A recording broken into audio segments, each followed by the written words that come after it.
सदियों साल पुरानी कहानी है जब इस्लामपुर नाम के एक गांव में नासिर नाम का एक किसान अपनी बीवी सफिया के साथ रहता था।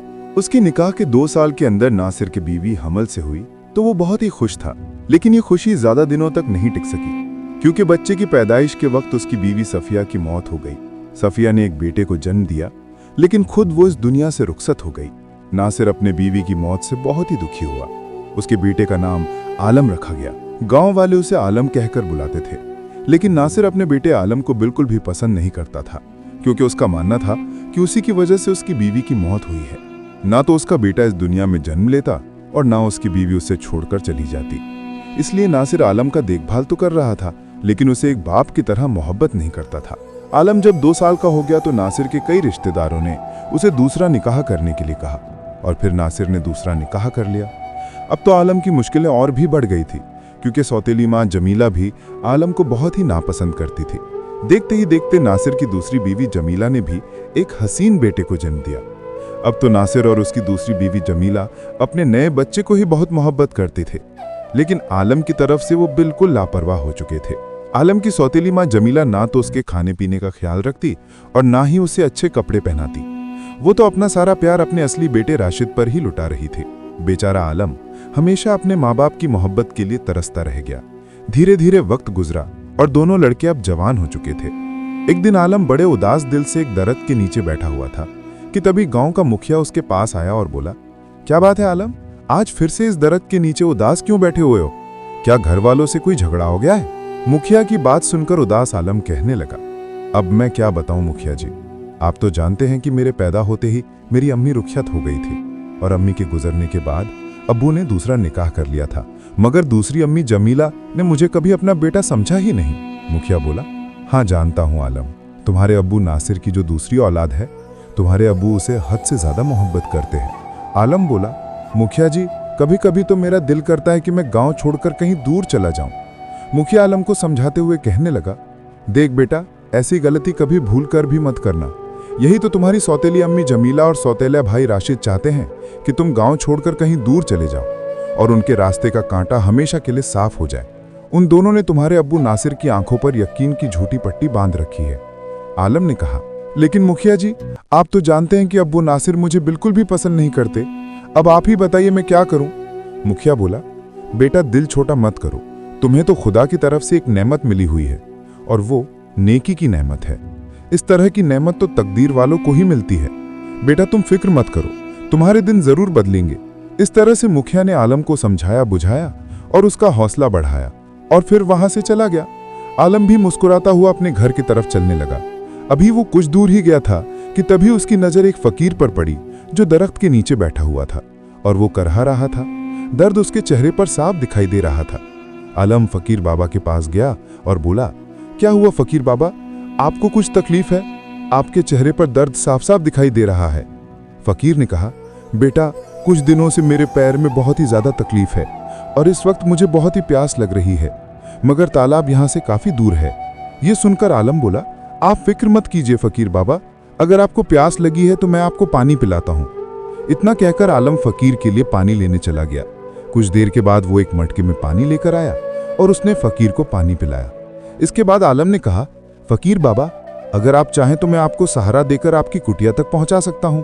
और फिर आलम ने फकीर बाबा को उनकी कुटिया तक पहुंचने में मदद की। वहां पहुंचकर फकीर बाबा ने कहा, बेटा मैं पिछले कई घंटों से उस दरख्त के नीचे बैठा हुआ था, मगर किसी ने मेरी तकलीफ को नहीं देखा। तुम पहले इंसान थे जिसने मेरी तकलीफ को देखा और इतनी दूर से मुझे पानी लाकर पिलाया और साथ ही तुमने मुझे मेरी कुटिया तक छोड़ा। खुदा तुम्हारा भला करेगा और इंशाअल्लाह तुम्हारा वक्त जरूर बदलेगा। फकीर की बातें सुनकर आलम मुस्कुराया और कहा, फकीर बाबा अब मुझे इजाजत दीजिए, मैं अपने घर को चलता हूँ। इसके बाद आलम अपने घर आ गया। घर पहुंचते ही उसकी सौतेली अम्मी जमीला उस पर बरस पड़ी। कहने लगी, कहाँ घूम रहा है आलम, सारा दिन हो गया, तुझे कोई कामकाज नहीं करना? क्या बस बैठे बैठे खाते ही रहोगे और सारा दिन आवारागर्दी करोगे? अरे मेरे बेटे राशिद से कुछ सीखो, वो अपने अब्बू नासिर के साथ काम में हाथ बटाता है, खेतों में बराबर हल चलाता है। ऐसे तल्ख अल्फाज सुनकर आलम कहने लगा, वो खेतों में हल इसलिए चलाता है क्योंकि अब्बू नासिर उसे अपने हल से काम करने की इजाजत देते हैं, लेकिन जब मेरी बात आती है तो अब्बू नासिर मुझे खेतों में देखना भी पसंद नहीं करते वो सोचते हैं कि मैं इस काम के लिए बना ही नहीं हूँ, या शायद उन्हें लगता है कि मैं उतनी मेहनत नहीं कर पाऊंगा जितनी वो चाहते हैं। हर बार जब मैं खेतों की तरफ बढ़ता हूँ तो उनके चेहरे पर एक नाराजगी दिखने लगती है। उसकी सौतेली अम्मी जमीला बोली, हाँ, मैं जानती हूँ कि तुम्हारे अब्बू नासिर की नाराजगी को तुम महसूस करते हो, लेकिन शायद तू अभी तक ये नहीं समझ पाया कि वो ऐसा क्यों करते हैं।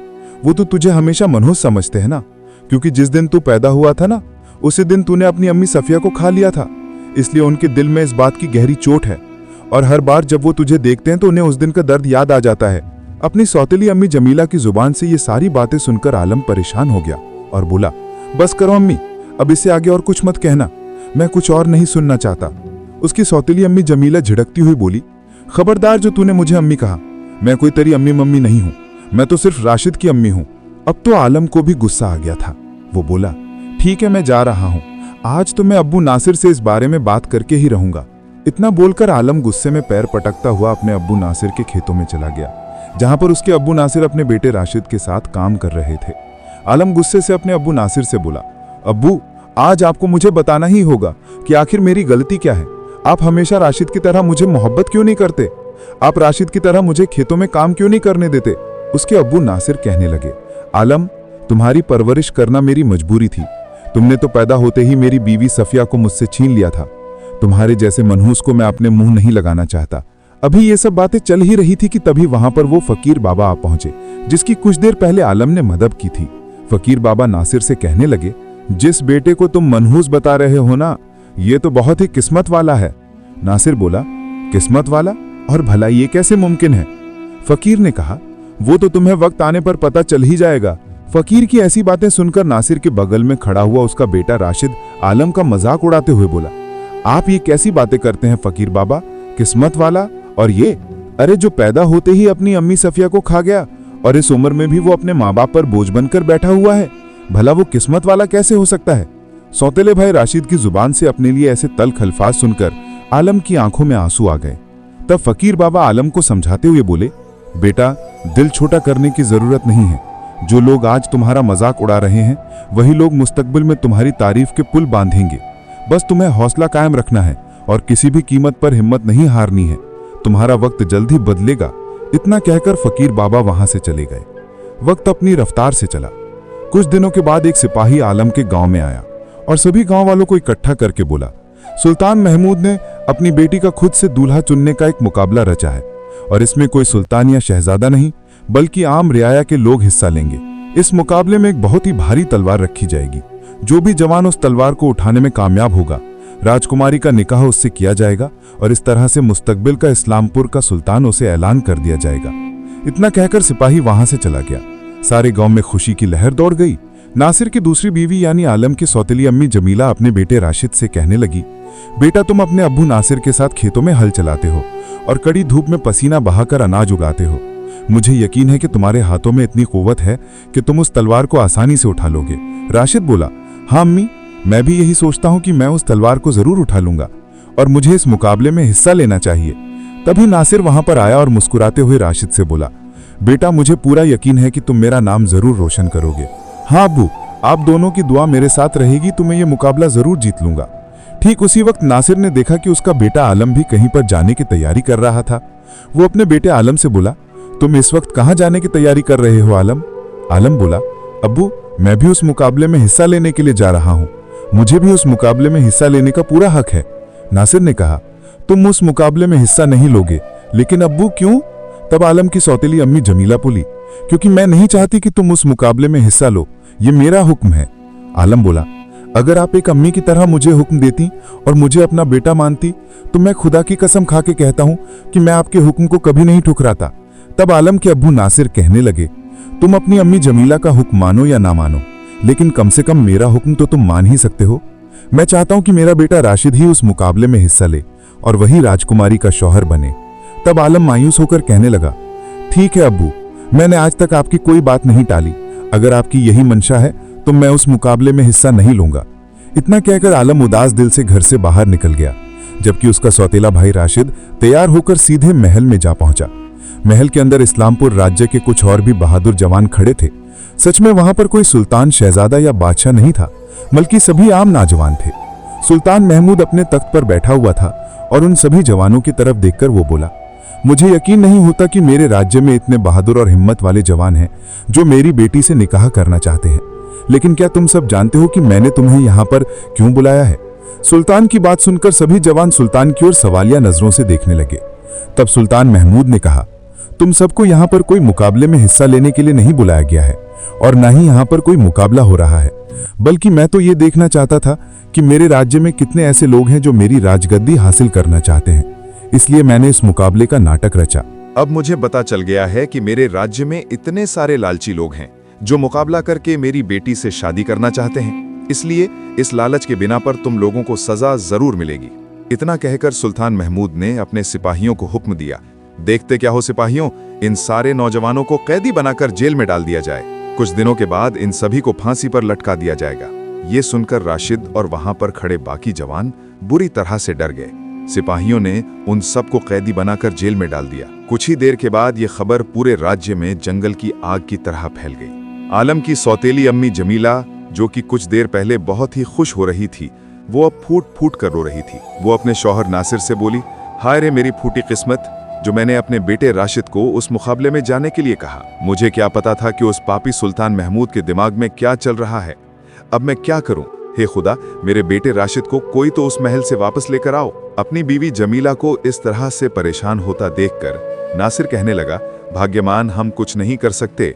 हमारी और तुम्हारी इतनी औकात नहीं कि हम सुल्तान महमूद से इस बारे में बात भी कर सकें। लगता है हमारा बेटा राशिद इस मुसीबत से कभी बाहर नहीं आ सकता। अपने माँ बाप को इस तरह से दुखी देखकर आलम अपने अब्बू नासिर से बोला, अब्बू, आप दिल छोटा मत कीजिए। जुल्म के सामने झुकना सबसे बड़ा गुनाह होता है। सुल्तान महमूद को इस बात का कोई हक नहीं कि वो इस तरह से रियाया के साथ जुल्म करे। राशिद को सही सलामत लेकर आना मेरा फर्ज है। बेशक वो मेरा सौतेला भाई है, लेकिन मैंने हमेशा उसे अपने सगे भाई की तरह माना है और मैं उसे सुल्तान महमूद के चंगुल से जरूर छुड़ा कर लाऊंगा। ये सुनकर जमीला आलम की तरफ देखकर कहने लगी, बेटा, मुझे माफ कर दो। मैंने हमेशा तुम्हारे ऊपर कितने जुल्म किए हैं। तुम्हें अपमानित करने का कोई मौका नहीं छोड़ा और आज तुम्हें हमारी इतनी फिक्र है। मुझे माफ कर दो बेटा। आलम अपनी सौतेली अम्मी जमीला को दिलासा देते हुए कहने लगा, दिल छोटा मत करो अम्मी। तुमने भले ही मुझे अपना बेटा ना समझा हो, लेकिन मैंने हमेशा तुम्हें अपनी अम्मी की तरह माना है।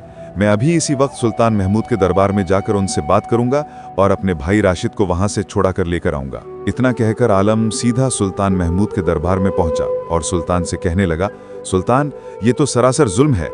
आपने जिस तरह से झूठ का सहारा लेकर अपनी रियाया के साथ धोखा और कपट किया है, वो एक सुल्तान को शोभा नहीं देता। एक सुल्तान के रूप में आपके कंधों पर रियाया की भलाई और इंसाफ की हिफाजत करने की जिम्मेदारी है, लेकिन आपने तो बिल्कुल उल्टा काम किया है। आपको कोई हक नहीं कि आप झूठ बोलकर रियाया के साथ इस तरह का जुल्म कर सकें। आलम की इस तरह की बातें सुनकर सुल्तान महमूद ने कहा, वो सभी जवान मेरी राजगद्दी के लालच में या फिर मेरी बेटी के साथ निकाह करने की इच्छा से यहाँ पर आए थे, लेकिन तुम में से पहले आदमी हो जो किसी लालच की वजह से यहाँ पर नहीं आए, बल्कि उन सब की जान बचाने के इरादे से यहाँ पर आए हो। इसका मतलब ये है कि तुम्हारे अंदर दूसरों के लिए मोहब्बत और रहम के जज्बात हैं। जिनके दिल में दूसरों के लिए मोहब्बत और रहम होता है, वही सच्चा इंसान कहलाता है। मुझे तुम्हारे जैसे जवानों की ही तलाश थी। सुल्तान महमूद की ये बात सुनकर आलम चौंक गया और कहने लगा, सुल्तान, आप कहना क्या चाहते हैं? मुझे कुछ भी समझ में नहीं आया। सुल्तान महमूद ने कहा, आओ जवान, तुम मेरे साथ चलो, मैं तुम्हें कुछ दिखाना चाहता हूँ। और फिर सुल्तान महमूद आलम को एक कमरे में ले गया, जहां पर एक बहुत ही हसीन लड़की बैठी हुई थी। सुल्तान उस लड़की की तरफ देखकर बोला, जानते हो ये लड़की कौन है? नहीं सुल्तान, मैं नहीं जानता। सुल्तान महमूद ने कहा, ये मेरी बेटी राजकुमारी आयशा है। आलम ने राजकुमारी आयशा की तरफ देखा। वो वाकई बहुत हसीन थी। उसके चेहरे पर एक मासूमियत और शराफत की चमक थी, लेकिन आलम का दिल अभी भी अपने भाई राशिद और उन बाकी जवानों की फिक्र में डूबा हुआ था जो जेल में कैद थे। वो सुल्तान महमूद की तरफ मुड़ा और बोला, सुल्तान, आपकी बेटी बहुत ही खूबसूरत है, लेकिन मुझे यहाँ लाकर आप क्या दिखाना चाहते हैं? मेरी तो सिर्फ एक ही तमन्ना है कि मेरे भाई राशिद और उन सब बेगुनाह जवानों को रिहा कर दिया जाए। सुल्तान महमूद ने मुस्कुराते हुए आलम की तरफ देखा। उसके चेहरे पर अब गुस्सा नहीं बल्कि एक गहरी तसल्ली थी। वो बोला, बेटा आलम, मैं तुम जैसे ईमानदार शख्स को तलाश रहा था जो सिर्फ अपने नहीं बल्कि दूसरों के बारे में सोचें। मेरे राज्य में बहुत से लोग हैं जो लालच में अंधे हो जाते हैं, लेकिन तुमने साबित किया कि तुम्हारे दिल में रहम और इंसाफ है। मैंने ये मुकाबला सिर्फ इसलिए रचा था ताकि मैं देख सकूं कि कौन सा जवान सच्चा है। वे सब जो तलवार उठाने आए थे वे मेरी राजगद्दी या फिर मेरी बेटी आयशा के लालच में आए थे, लेकिन तुम तो सिर्फ इंसाफ मांगने आए हो। ये नेकी की नेमत है जो तुम्हें खुदा ने दी है। आलम ने सुल्तान महमूद की बातें सुनकर थोड़ा रुक कर सोचा। उसके मन में फकीर बाबा की बातें याद आ गईं जो कहते थे कि उसका वक्त बदलेगा। वो बोला, सुल्तान, अगर आप वाकई मुझे ईमानदार समझते हैं तो मुझे एक गुजारिश करने दीजिए। उन सब जवानों को रिहा कर दीजिए। वे बेगुनाह हैं, वे सिर्फ आपके फरमान पर आए थे। और अगर लालच था भी तो क्या हर इंसान गलती नहीं करता? इंसाफ का मतलब तो यह है कि गलती करने वालों को सुधारने का मौका दिया जाए, ना कि सजा। मेरे भाई राशिद को भी छोड़ दीजिए। वो मेरा सौतेला भाई है, लेकिन मैंने हमेशा उसे अपना माना है। सुल्तान महमूद ने गहरी सांस ली और राजकुमारी आयशा की तरफ देखा। आयशा भी आलम की बातों से प्रभावित लग रही थी। उसकी आंखों में एक चमक थी, जैसे वो आलम की बहादुरी और नेकी से मोहित हो गई हो। सुल्तान महमूद बोला, ठीक है आलम, तुम्हारी गुजारिश मंजूर। मैं राज्य के तमाम उन जवानों को रिहा करने का हुक्म देता हूं। सिपाहियों, जाओ और उन सबको आजाद कर दो। बताओ उन्हें कि सुल्तान महमूद ने माफ कर दिया है, लेकिन याद रखना ये आलम की वजह से हुआ है। आलम के चेहरे पर खुशी की लहर दौड़ गई। आलम सुल्तान महमूद का शुक्रिया अदा करने लगा और फिर सुल्तान महमूद ने कहा, तुमने मुझे सिखाया है कि सुल्तान होना सिर्फ हुक्म चलाना नहीं बल्कि रियाया की फिक्र करना है। अब सुनो, मैं और कुछ करना चाहता हूं। सुल्तान महमूद ने राजकुमारी आयशा की तरफ इशारा किया और बोला, आयशा, क्या तुम इस जवान से निकाह करने को तैयार हो? वो ईमानदार है, नेक है और राज्य के लिए सही वारिस होगा। राजकुमारी आयशा ने शर्माते हुए सिर झुका लिया, लेकिन उसकी आंखों में हामी थी। वो बोली, अब्बू, अगर आप कहते हैं तो मैं तैयार हूं। आज आलम ने साबित किया कि वो ना सिर्फ बहादुर है बल्कि उसके दिल में दूसरों के लिए जगह है। आलम चौंक गया। वो बोला, सुल्तान, ये क्या कह रहे हैं? मैं तो एक गरीब किसान का बेटा हूं। मैं राजकुमारी आयशा से निकाह कैसे कर सकता हूं? सुल्तान महमूद हंस पड़े। बेटा, राजगद्दी पर बैठने वाला वो नहीं होता जो अमीर हो, बल्कि वो होता है जो इंसाफ कर सके। तुम मेरे दामाद बनोगे और मुस्तकबिल में इस्लामपुर के सुल्तान। इतना कहकर सुल्तान महमूद ने अपने वजीर को बुलाया और हुक्म दिया कि पूरे राज्य में जश्न का ऐलान किया जाए। उन सब जवानों को रिहा किया गया और राशिद सबसे पहले आलम के गले लग गया। भाई, मुझे माफ कर दो, मैंने हमेशा तुम्हें गलत समझा। तुम तो असली हीरो हो। घर लौटकर जब आलम ने यह खबर अपने अब्बू नासिर और सौतेली अम्मी जमीला को सुनाई तो वे दोनों रो पड़े। नासिर ने आलम को गले लगाया और बोला, बेटा, मैंने तुम्हें गलत समझा। तुम मनहूस नहीं बल्कि हमारी किस्मत हो। तुम्हारी वजह से आज हमारा घर रोशन हो गया। जमीला ने भी आलम को गले लगाया और कहा, बेटा, अब से तुम मेरे असली बेटे हो। मैंने तुम पर जुल्म किए, लेकिन तुमने बदले में नेकी की। पूरे गांव में जश्न मनाया गया। फकीर बाबा भी वहां पहुंचे और मुस्कुराते हुए बोले, देखा आलम, मैंने कहा था ना कि तुम्हारा वक्त बदलेगा। नेकी कभी बेकार नहीं जाती। आलम और राजकुमारी आयशा का निकाह धूमधाम से हुआ। सुल्तान महमूद ने आलम को अपना वारिस घोषित कर दिया। राशिद अब आलम का सबसे अच्छा दोस्त बन गया और वे दोनों मिलकर राज्य की सेवा करने लगे। इस्लामपुर में अब इंसाफ और मोहब्बत का राज था। आलम ने कभी अपने पुराने दुखों को याद नहीं किया, बल्कि वो हमेशा दूसरों की मदद करता रहा। गांव वाले अब आलम को आलम सुल्तान कहकर बुलाते थे और इस तरह एक गरीब किसान का बेटा नेकी की नेमत से राज्य का सुल्तान बन गया। इस कहानी से हमें ये सीख मिलती है कि इंसान की असली पहचान उसके दिल की नेकी और इंसाफ से होती है, न कि उसके माल और दौलत से या ऊंचे दर्जे से। आलम ने कभी अपने परेशानियों और जुल्मों की परवाह नहीं की, बल्कि हमेशा दूसरों की भलाई और इंसाफ की बात की। उसने यह साबित कर दिया कि जो शख्स खुद से ज्यादा दूसरों के बारे में सोचता है, अल्लाह उसकी राहें आसान कर देता है। लालच और ताकत के पीछे भागने वाले लोग कभी सच्ची इज्जत हासिल नहीं कर सकते, लेकिन नेक दिल इंसान सबके दिल जीत लेता है। ये कहानी हमें यह भी सिखाती है कि माफी और रहम इंसाफ का असली हिस्सा है। गलतियों की सजा से ज्यादा जरूरी है इंसान को सुधारने का मौका देना। आखिरकार आलम की नेकी और सच्चाई ने उसे सुल्तान बना दिया, जिससे पता चलता है कि नेकी कभी बेकार नहीं जाती और इंसाफ ही असली ताकत है। अगर आप लोगों को हमारी ये कहानी अच्छी लगी हो तो वीडियो को लाइक करें, शेयर करें और कमेंट बॉक्स में अपनी कीमती राय जरूर दें, क्योंकि आप लोगों की राय हमारे लिए बहुत अहमियत रखती है। और हमारे YouTube चैनल तारीखी किस्से को सब्सक्राइब करना ना भूलें। शुक्रिया।